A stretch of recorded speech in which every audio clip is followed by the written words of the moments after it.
The summer of 1984 had been unusually hot in the small town of Millersville, the kind of heat that made the cracked asphalt shimmer and the air feel thick and heavy. For the Dawson family, it was supposed to be just another stop on their cross-country trip, a night's rest at the old Sunset Motel before heading toward their new life in California. The motel sat at the edge of town, its faded neon sign flickering weakly as dusk settled. Rooms were cheap, worn, but clean enough. Mr. Dawson, a mechanic by trade, had pulled the family car into a gravel spot under a dying street lamp, while his wife unpacked their son's small suitcase. 10-year-old Jamie Dawson was restless, bouncing from foot to foot in the cramped room, eyes wide with that mix of excitement and fatigue only kids can manage. The motel room smelled of stale cigarette smoke and worn carpet.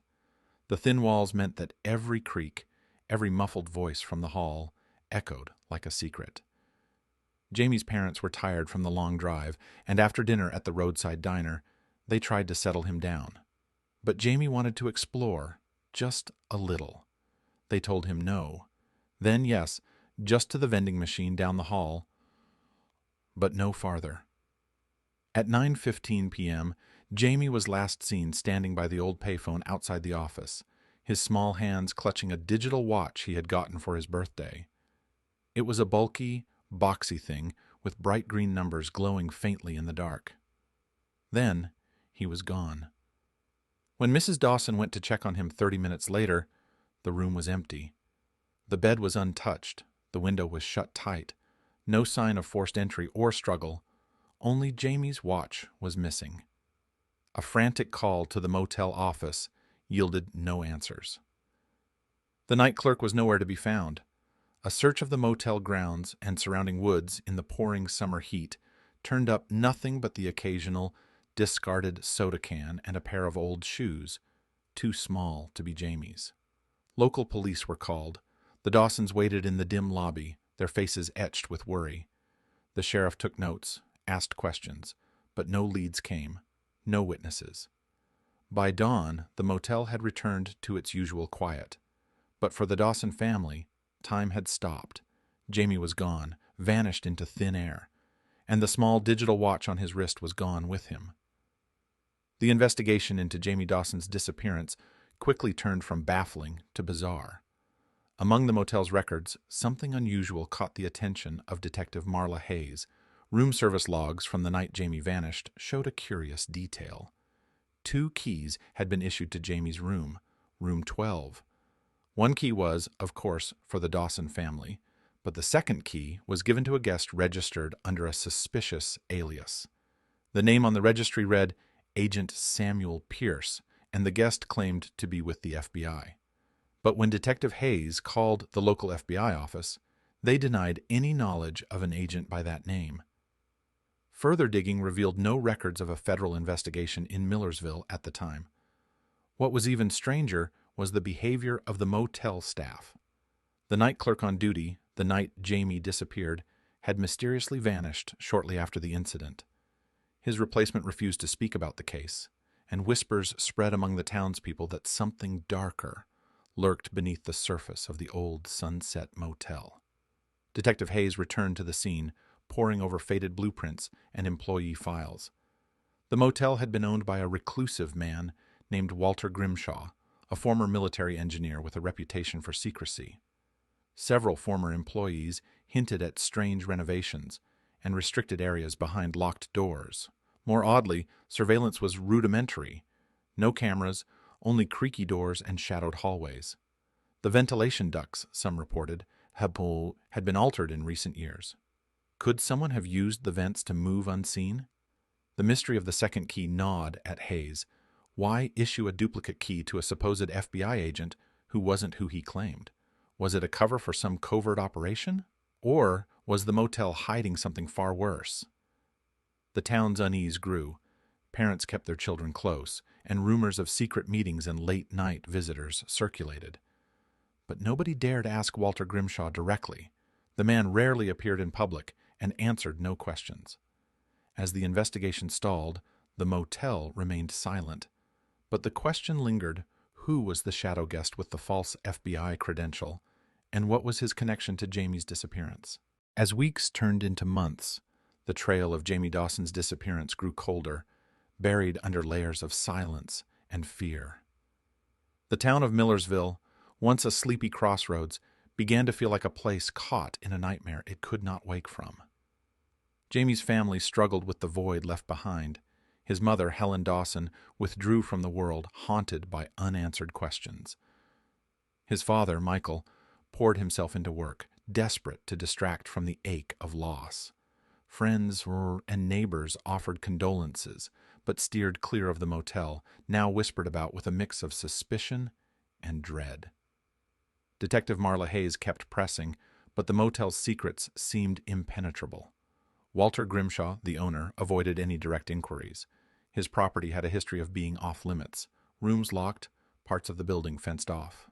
Local legends spoke of strange noises at night, unexplained lights, and shadows moving just beyond sight.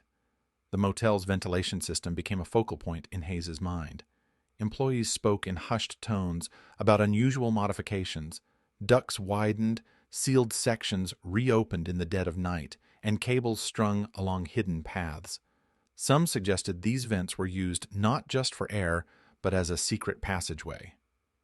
Rumors swirled that the FBI agent with the fake credential was not just a con man, but part of something larger, perhaps linked to covert government experiments, or, worse, human trafficking.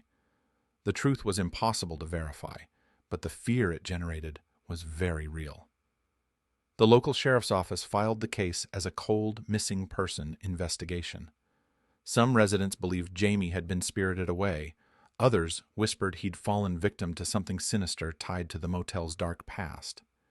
Years passed. The Sunset Motel changed hands, its reputation scarring the town's memory. But the mystery remained, locked behind boarded windows and tangled vines. And yet, something waited in the shadows, something that refused to be forgotten. 40 years had passed since that scorching summer night when Jamie Dawson vanished without a trace. The once bustling Sunset Motel had long since closed its doors, the building left to decay like a forgotten relic on the outskirts of Millersville. Vines crept over peeling paint, windows gaped like empty sockets, and the neon sign that once flickered feebly now hung lifeless, swinging in the wind. In the spring of 2024, a redevelopment company purchased the property, intent on tearing down the old motel to make way for new housing. Demolition crews arrived early one morning, their heavy machinery groaning as it began to swallow the crumbling structure piece by piece. As the wrecking ball smashed through one of the motel's interior walls, a glint caught the eye of a worker named Eric Daniels. Nestled within the hollow cavity where the wall had collapsed was something astonishing, a digital wristwatch.